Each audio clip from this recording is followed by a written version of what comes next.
అందరికీ నమస్కారం. నేను మీ కిరా కార్పేని. నిన్న బైరెడ్డి సిద్ధార్థ రెడ్డి ప్రెస్ మీట్ పెట్టాడు. వైఎస్ఆర్సీపీలో పిల్లబచ్చ నిబ్బ అంటే ఎవరైనా చెప్పేస్తారు. బైరెడ్డి సిద్ధార్థ రెడ్డి ఏం పెట్టాడో ఒకసారి వినండి. ఏం మాట్లాడాడు ఒకసారి విందాం.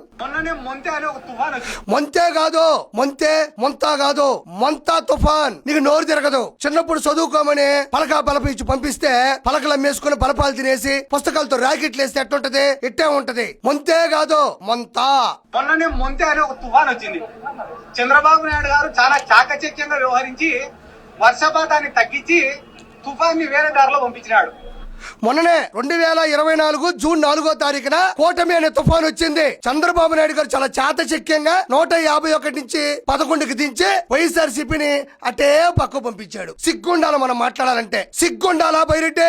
అంత పెద్ద వరద తుఫాను సైక్లోన్ వచ్చి ప్రజలందరూ ఇబ్బంది పడతా ఉంటే అన్నేమో ఇంటికాడ దుప్పటేసుకొని బుడుకొని చప్పట్లు కొడతా ఉంటే మీరందరూ ఏం చేస్తున్నారు? 7-10 వయసులో కూడా ఆయన ఇటు కదలకుండా రియల్ టైం గవర్నెన్స్ ఆఫీసులో కూర్చొని అధికారులకి నాయకులకి అనుసంధానం చేసి రెస్క్యూ టీముల్ని జనాల్లోకి దించి అన్ని భద్రతలతో పాటు బలగాలతో పాటు భోజన సదుపాయాలతో పాటు మెడికల్ క్యాంపులతో పాటు రక్షణ స్థాయిని పెంచి ప్రజల్ని ఏ ప్రాణం పోనీయకుండా ఆయన కాపాడితే ఈ నిబ్బా ఈ పిల్లబచ్చా వచ్చి మొన్ననే ముంతా తుఫాను వచ్చింది. తుఫాను 2024 జూన్ 4వ తారీఖే వచ్చింది. ఇది అంతకన్నా పెద్ద తుఫాను. 151 నుంచి 11 పడగొట్టింది. ప్రతిపక్ష హోదా లేకుండా చేసింది. అసెంబ్లీకి రావాలంటేనే భయాన్ని క్రియేట్ చేసింది. యలహంక ప్యాలెస్ లో పడుకునేటట్టు చేసింది. మళ్ళీ నువ్వు ముంతా తుఫాను గురించి మాట్లాడుతా ఉండవే.